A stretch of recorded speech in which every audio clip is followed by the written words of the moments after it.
नमस्ते विद्यार्थी मित्रों। कक्षा 8 पाठ 2 ईदगाह। ईदगाह के लेखक का नाम है प्रेमचंद।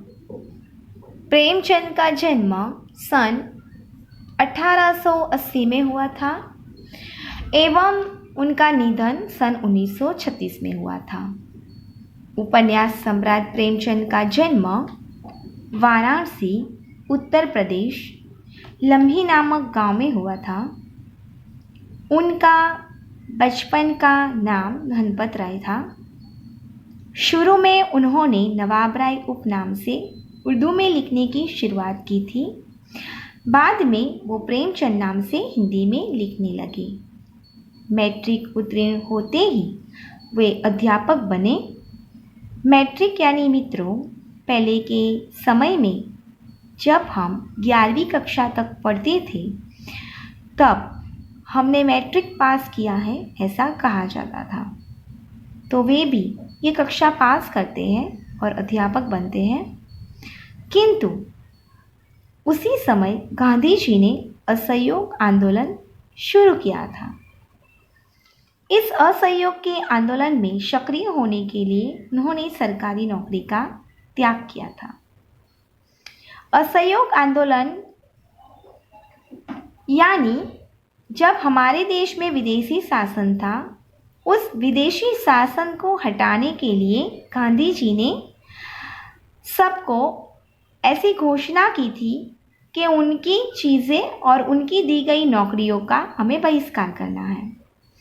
इसलिए उन्होंने भी अपनी नौकरी का त्याग किया था। गोदान प्रेमचंद का सर्वश्रेष्ठ उपन्यास है। उनकी कहानी मानसरोवर 1 से 8 भाग में संकलित की गई है। उन्होंने प्रगतिवाद और चेतना को उजागर करने के लिए जागरण तथा हंस पत्रिकाओं का संपादन किया था। प्रेमचंद की जो भाषा है वो बहुत ही सरल है, बोलचाल के निकट है। मुंशी प्रेमचंद द्वारा लिखी गई ईदगाह कहानी में एक मासूम बालक की संवेदनशीलता को दर्शाया गया है। यह कहानी स्नेह, त्याग और संतोष की अनूठी मिसाल है। कहानी का नायक एक गरीब मासूम बालक है जिसके मन में अपनी बूढ़ी दादी के प्रति आदर और चिंता का ऐसा भाव है कि उसे अपनी खुशियाँ अपनी दादी की परेशानियों के सामने छोटी दिखती है तथा वह एक बच्चे के स्वाभाविक बाल सुलभ व्यवहार के विपरीत एक परिपक्व एवं जिम्मेदार आदमी की तरह आचरण करते हुए हमें सोचने पर मजबूर कर देता है। ये बाल नायक हामिद जब ईदगाह जाता है तब वो अपनी बाल सहज इच्छाओं का दमन कर लेता है और अपनी दादी अमीना के लिए चिमटा खरीदता है। इस कहानी में हमें उसका अपनी दादी के प्रति प्रेम, उपयोगी चीज़ खरीदने का विवेक और सद्भाव हमें दिखता है। आओ बच्चों, हम इस कहानी को समझें एवं उसका पठन करें। रमज़ान के पूरे 30 रोज़ों के बाद आज ईद आई है। कितना मनोहर, कितना सुहावना प्रभात है। आज सूरज देखो कितना प्यारा, कितना शीतल है। रमज़ान यानी जो मुस्लिम धर्म है उसमें उनके धर्म के मुताबिक रमज़ान महीना आता है जो उनका बहुत ही पवित्र महीना कहलाता है। और रमज़ान के पूरे 30 दिन के रोज़ों के बाद रोज़े यानी वो उपवास रखते हैं उस 30 दिन में, और उसका जब आखिरी दिन आता है तब आती है ईद। आज ईद आई है। कितना मनोहर यानी बहुत ही सुंदर, अच्छा, कितना सुहावना यानी बहुत ही हमें मन को प्रसन्न लगे ऐसा। प्रभात है यानी सवेरा। आज का सूरज देखो कितना प्यारा, कितना शीतल है। आज का सूरज भी कितना अच्छा लग रहा है, मानो संसार को ईद की बधाई दे रहा है। वो भी पूरे संसार को, पूरे जगत को जैसे ईद की शुभकामना दे रहा है। गांव में कितनी हलचल है। ईदगाह जाने की तैयारी हो रही है। किसी के कुर्ते में बटन नहीं है, पड़ोस के घर में सुई धागा लेने दौड़ा जा रहा है। तो बच्चों, ईदगाह यानी जहाँ पे ईद की नमाज पढ़ी जाती है, ऐसी जगह वहाँ पे जाने की तैयारियाँ हो रही है। पूरा गांव वहाँ पे जाने के लिए तैयार हो रहा है। किसी के कुर्ते में बटन नहीं है क्योंकि ईद है, आज सब नए कपड़े पहनने वाले हैं। तो कुर्ते में बटन नहीं है, तो बटन को टाँकने के लिए पड़ोस के घर में सुई धागा लेने दौड़े जा रहे हैं।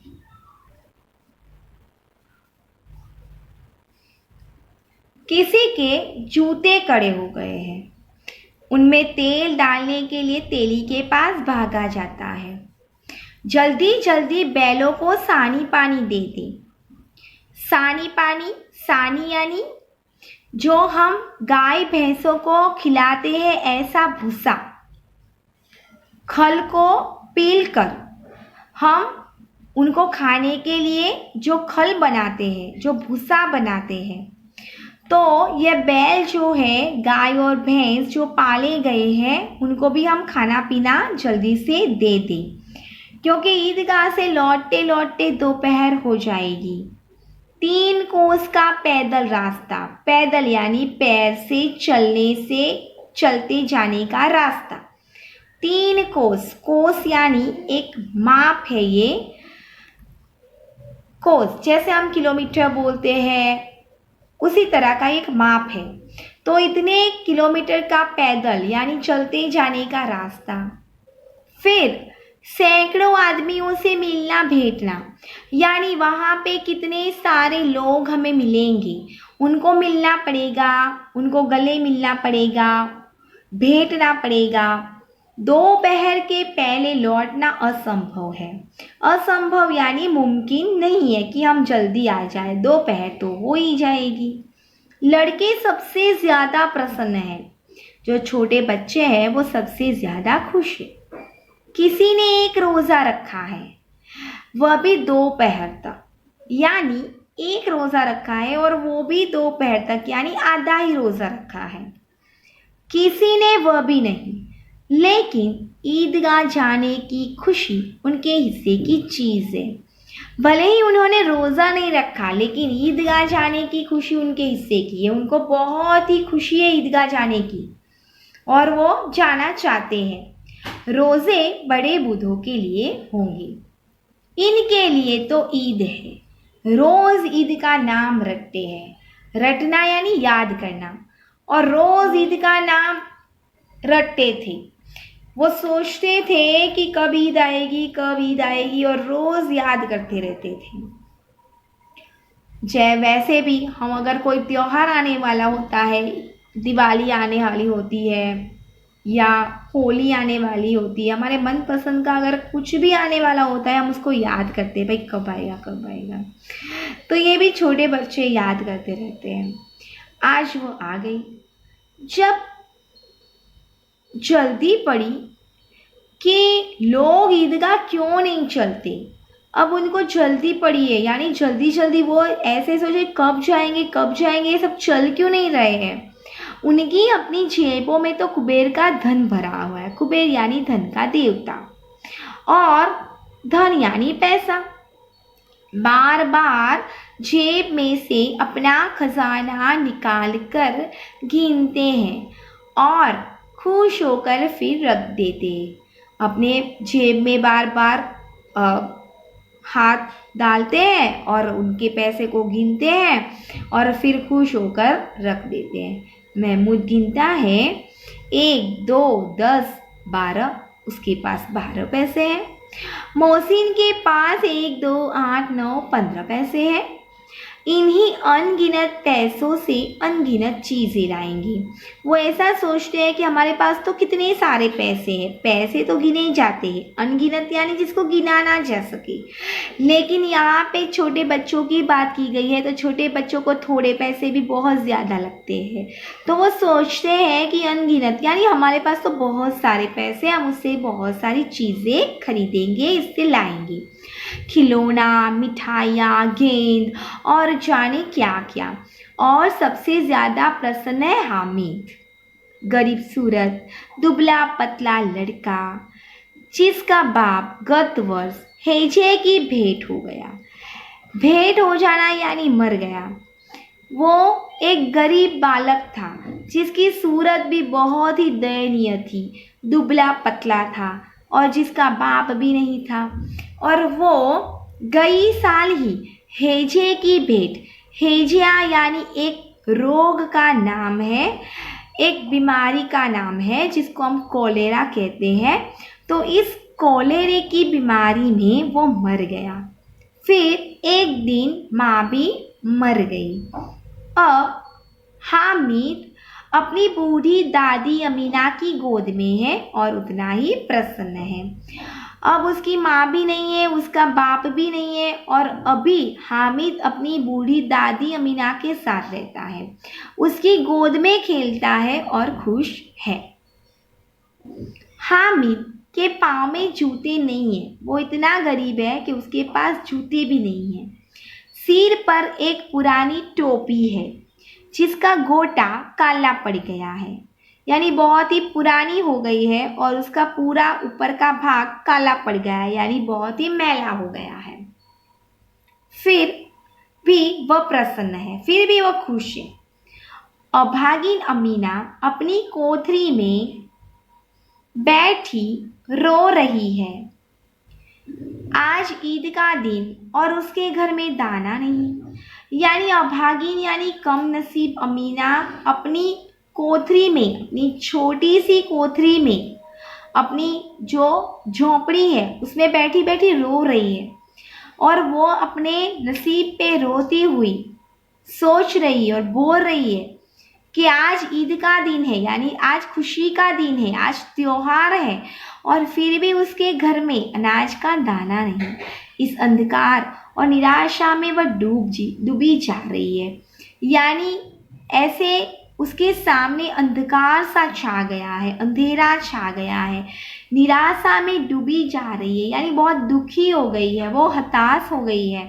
किसने बुलाया था इस निगोड़ी ईद को? निगोड़ी यानी दुष्ट।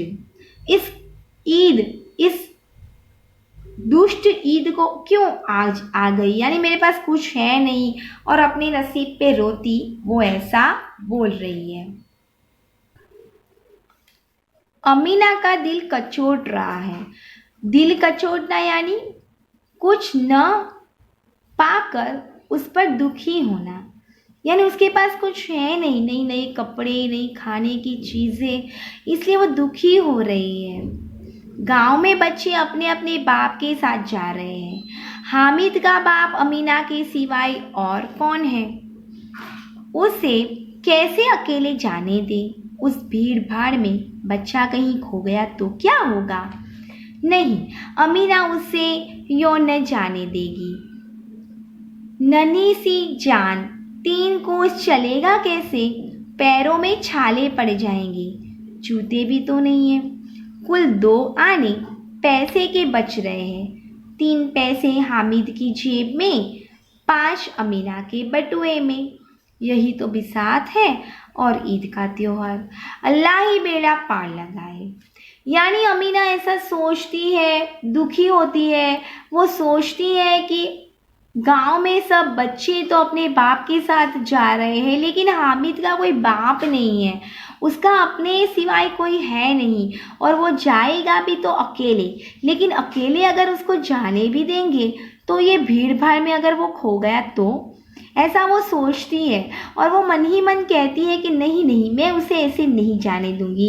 एक तो नन्ही सी जान, यानी कितना छोटा है वो, 3 कोस चलेगा कैसे, उसके पैरों में बूट भी नहीं है यानी जूते भी नहीं है, और वो 3 कोस का लंबा रास्ता है, उसके पैरों में छाले पड़ जाएंगे।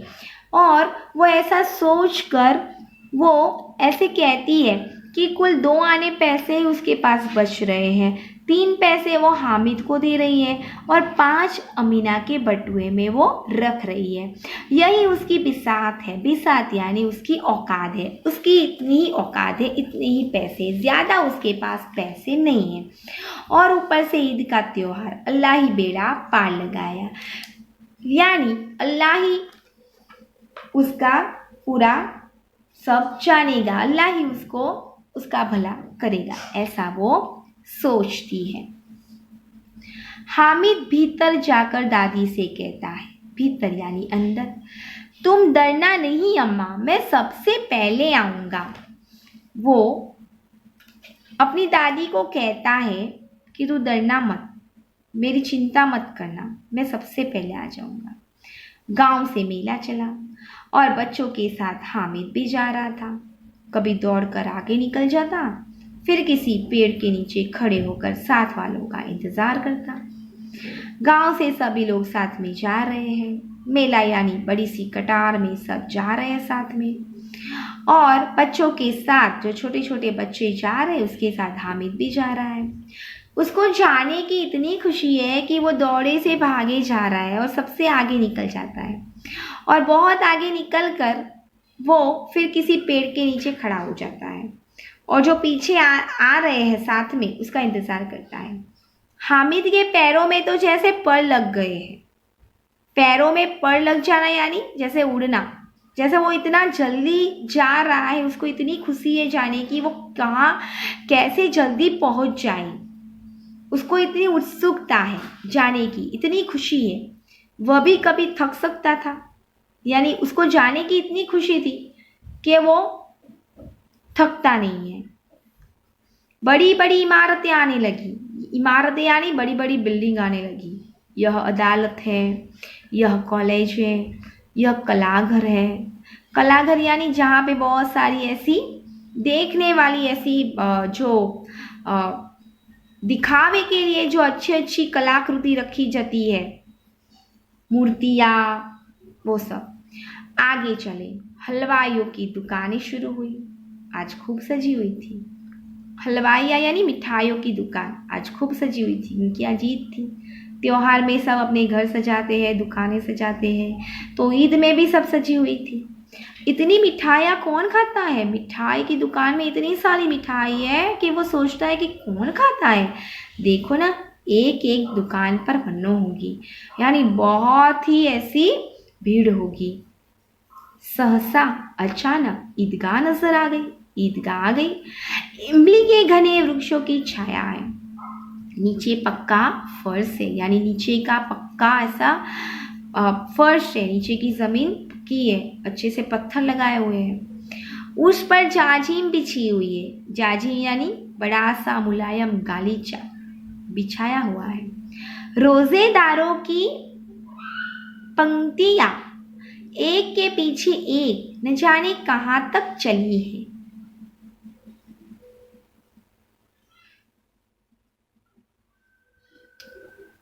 यहां कोई धन और पद नहीं देखता। रोजेदारों की पंक्तियां यानी जिन्होंने रोजे रखे हैं पूरे 30 दिन तक, वो ईदगाह में नमाज पढ़ने के लिए आ रहे हैं। पंक्तियां यानी पूरी कतार में वो एक के पीछे एक चले जा रहे हैं।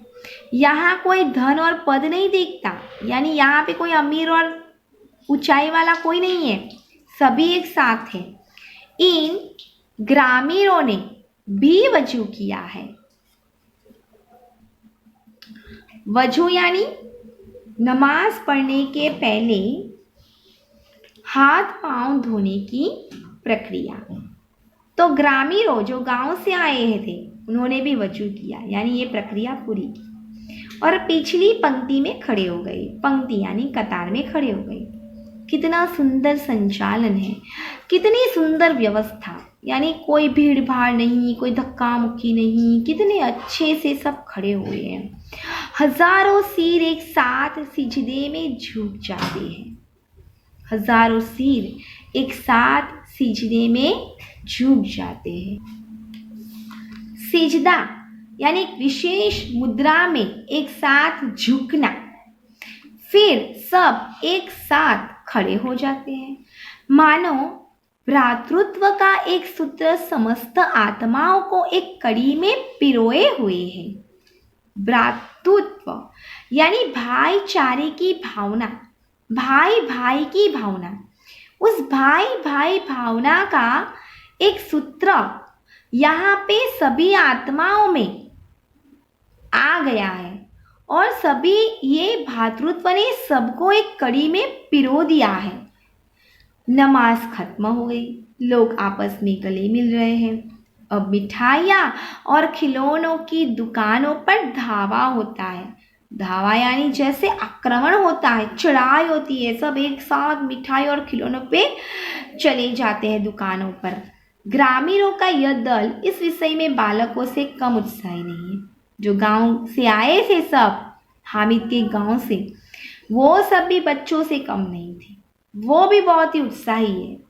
यह देखो हिंडोला है, यह एक पैसा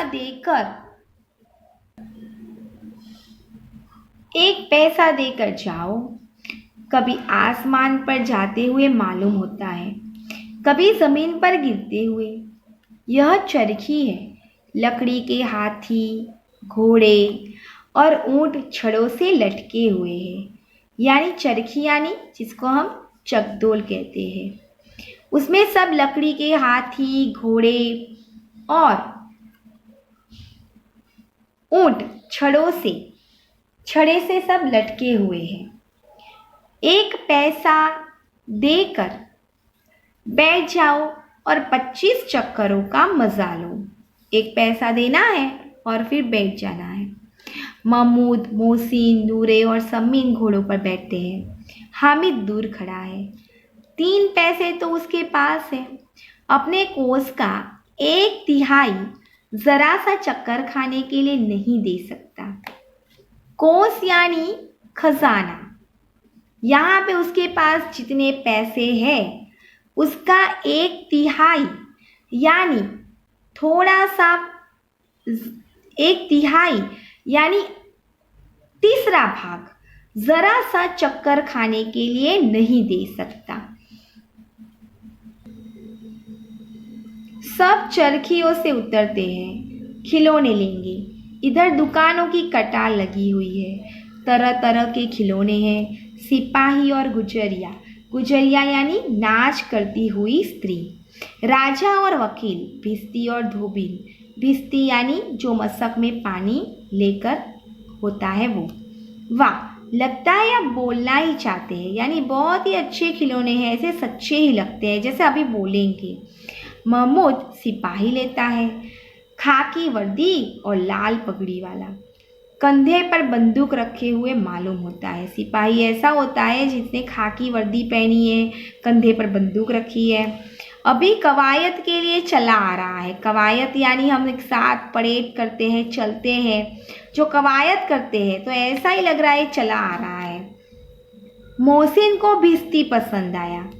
कमर झुकी हुई, ऊपर मशक रखे हुए हैं, मशक का मुंह एक हाथ से पकड़े हुए है। कितना प्रसन्न है, शायद कोई गीत गा रहा है। यानी भिस्ती ऐसा लग रहा है कि इतना प्रसन्न है जैसे गीत गाता गाता जा रहा है। उसकी कमर झुकी हुई है, उसके ऊपर मशक रखी हुई है, बस मशक से पानी उड़ेलना ही चाहता है, यानी मशक से वो पानी देना ही चाहता है, ऐसा लग रहा है। नूरे को वकील से प्रेम है, यानी नूरे को वकील पसंद आता है। काला चोगा यानी ऐसा पहनावा जिसको हम गाउन बोलते हैं, यानी ऊपर से नीचे तक शरीर को ढकने वाला ढीला ढाला ऐसा एक पहनावा। नीचे सफ़ेद अचकन के सामने की जेब में घड़ी, सुनहरी जंजीर, एक हाथ में कानून का पोठा लिए हुए। जेब में घड़ी है, फिर सुनहरी जंजीर है यानी जंजीर है, और कानून का पोथा लिए हुए मालूम होता है। अभी किसी अदालत से जिरह या बहस किए चले आ रहे हैं। जिरह यानी जो हम उसके साथ दलील करते हैं, बहस करते हैं, वो। ये सब 2-2 पैसों के खिलौने हैं। हामिद के पास कुल 3 पैसे हैं। इतने महंगे खिलौने कैसे लें? खिलौना कहीं हाथ से छूट पड़े तो चूर चूर हो जाए। चूर चूर हो जाना यानी टूट जाना। ज़रा पानी पड़े तो सारा रंग धुल जाए, यानी जिसको रंग से सजाया हुआ था तो उसके ऊपर अगर पानी पड़ जाता है तो वो फीके हो जाएंगे। ऐसे खिलौने किस काम के? उन्हें लेकर वह क्या करेगा? खिलौनों के बाद आई मिठाई आती है।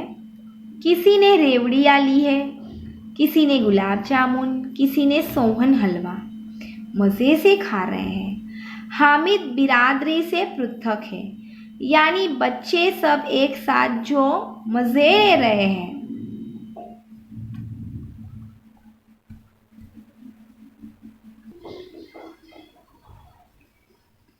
उससे वो अलग है। अभागे से 3 पैसे हैं, क्यों ना नहीं कुछ लेकर खाता। अभागे से यानी उसके पास कम नसीब से 3 पैसे हैं, क्यों ना कुछ लेकर खाता। ललचाई आंखों से सबकी ओर देखता है, यानी उसको भी खाने का मन होता है। उसकी आंखों में भी ऐसी लालच आती है कि क्यों ना मैं भी खाऊं, और सबको देखता है। मिठाइयों के बाद कुछ दुकानें लोहे की चीज़ों की है, कुछ गिलट यानी कोई भी जो ऐसी लोहे की या लोहे की नहीं, कोई चांदी की या ऐसी जो चीज़ें होती है जिसके ऊपर हम सोने का परख लगाते हैं, उसे गिलट कहते हैं। और कुछ नकली गहनों की। लड़कों के लिए यहाँ कोई आकर्षण नहीं है। यहाँ पे लड़कों के काम की कोई चीज़ें नहीं है, इसलिए वो यहाँ पे नहीं रुकते हैं। वे सब आगे बढ़ जाते हैं। हामिद लोहे की दुकान पर रुक जाता है। कई चिमटे रखे हुए हैं। उसे ख्याल आया, दादी के पास चिमटा नहीं है। तवे से रोटियां उतारती है तो हाथ जल जाते हैं। अगर वह चिमटा ले जाकर दादी को दे तो कितनी प्रसन्न होगी। वो सोचता है, उसे ख्याल आता है कि मेरी दादी के पास चिमटा नहीं है। वो हाथों से तवे से रोटियां उतारती है, और जब वो रोटियां उतारती है हाथों से तो उसके हाथ जल जाते हैं। वो सोचता है अगर मैं चिमटा खरीद कर मेरी दादी को दे दूंगा तो वो कितनी खुश हो जाएगी और उनकी उंगलियां भी नहीं जलेंगी। घर में एक काम की चीज़ भी आ जाएगी। खिलौनों से क्या फ़ायदा? व्यर्थ में पैसे खराब होते हैं, यानी खिलौने से तो मुझे कुछ काम आने वाला नहीं है, कुछ देर की बस खेलने की बात है। व्यर्थ में मेरे पैसे खराब हो जाएंगे। ज़रा देर ही तो खुशी होती है, फिर तो खिलौनों की और कोई आंख उठाकर नहीं देखता, या फिर घर पहुँचते पहुँचते टूट फूट कर बर्बाद हो जाएंगी। यानी रास्ते में अगर पहुँचते पहुँचते अगर घर तक पहुँचते पहुँचते टूट भी जाए तो सब पैसे तो बर्बाद हो जाएंगे। चिमटा कितने काम की चीज़ है। रोटियां तवे से उतार लो, चूल्हे में सेक लो। कोई आग मांगने आए तो चटपट चूल्हे से आग निकाल कर उसे दे दो। अम्मा बेचारी को कहाँ फुर्सत है कि बाज़ार जाए, और इतने पैसे ही वहाँ कहाँ मिलते हैं, रोज़ हाथ जला लेती है। यानी वो सोचता है कि मेरी अम्मा को फुर्सत भी कहाँ है कि इतने पैसे भी तो उसके पास होते नहीं है कि वो बाज़ार जाकर चिमटा खरीदते, और चिमटे से बहुत सारे उसके काम हो जाएंगे। कैसे काम? तो वो रोटियां तवे से उतार लेगी और चूल्हे में सेक भी सकती है। और अगर चूल्हे में कोई आग मांगने आता है, लेकिन जैसे अंगारे होते हैं तो कोई मांगने आता है तो चिमटे से अगर हम जल्दी से ले भी सकते हैं। हामिद के साथी आगे बढ़ गए हैं। सबील पर सब शरबत पी रहे हैं। सबील यानी जहाँ पे सब शरबत सब बेचते हैं, वहाँ पे सब शरबत पी रहे हैं। देखो सब कितने लालची है, इतनी मिठाइयाँ ली, मुझे किसी ने एक भी न दी। उस पर कहते हैं मेरे साथ चलो, मेरा यह काम करो, मेरा वह काम करो। अब अगर किसी ने कोई काम करने को कहा तो पूछूंगा, खाए मिठाइयाँ? आपका मुंह सड़ेगा, फोड़े फुंसियाँ निकलेगी, आपकी ही जबान चटोरी हो जाएगी, तब घर से पैसा चुराएंगे और मार खाएंगे। यानी वो ऐसा मन ही मन सोचता है कि देखो ना, अभी सब शरबत भी पी रहे हैं, उनको कितने सब लालची है, यानी कितने खाने के चटोरे हैं कि इतनी मिठाइयाँ खाने पर भी मुझे तो किसी ने एक भी नहीं दी, और ऊपर से मुझे सब काम देते हैं कि मेरा यह काम करो, मेरा वह काम करो। अभी अगर किसी ने मुझे काम करने के लिए कहा ना, तो मैं उनको ये पूछूंगा कि आपने मिठाई खाई ना, आपका मुंह सड़ जाएगा, आपको फोड़े फुंसियाँ निकलेगी और आपकी जबान इतनी चटोरी हो जाएगी कि आपको खाने के बिना चलेगा नहीं, और जब पैसे नहीं मिलेंगे ना, तो पैसे चुरा के खाना पड़ेगा और घर की सब मार खाएंगे। अम्मा को मैं चिमटा दूंगा तो कहेगी, मेरा बच्चा अम्मा के लिए चिमटा लाया है, कितना अच्छा लड़का है। इन लोगों के खिलौनों पर कौन इन्हें दुआएं देगा? बड़ों की दुआएं सीधे अल्लाह के दरबार में पहुंचती है और तुरंत सुनी जाती है। मेरे पास पैसे नहीं है तो क्या, मैं गरीब सही, किसी से कुछ मांगने तो नहीं आ जाता। वो ऐसे मन में सोचता है कि मेरी अम्मा मुझे बहुत ही प्यार करेगी और मुझे दुआएं देगी कि भाई मेरे लिए चिमटा लाया है। और वो सोचता है कि अगर हमारे बड़े हमें दुआ देते हैं, हमें आशीर्वाद देते हैं, तो वो अल्लाह के दरबार में भी पहुंचती है और अल्लाह भी मेरे पे खुश होंगे। मेरे पास पैसे नहीं है तो क्या हुआ, मैं गरीब हूँ तो भी क्या हुआ, मैं किसी के पास कुछ मांगता नहीं हूँ। उसने दुकानदार से पूछा, यह चिमटा कितने का है? 6 पैसे लगेंगे। हामिद का दिल बैठ गया, यानी वो निराश हो गया। फिर भी बोला, ठीक ठीक बताओ। ठीक ठीक 5 पैसे लगेंगे, लेना है तो लो, नहीं तो चलते बनो। हामिद ने कलेजा मजबूत करके कहा, यानी थोड़ा सा कड़क होके बोला, 3 पैसे लोगे? और वह आगे बढ़ गया ताकि दुकानदार की घुड़कियाँ न सुने। यानी दुकानदार अगर बहुत बोलेगा, उसको थोड़ा झटकेगा, वो अनप शनप बोलेगा, तो वो ऐसा सोचता है और वो आगे बढ़ जाता है। लेकिन दुकानदार ने घुड़कियाँ नहीं दी, यानी उसको नहीं बोला, उसे डांटा नहीं, बुलाकर चिमटा दे दिया। हामिद ने उसे इस तरह कंधे पर रखा मानो बंदूक है। फिर शान से अकड़ता हुआ संगियों के पास गया। संगी आया यानी उसके दोस्तों के पास गया।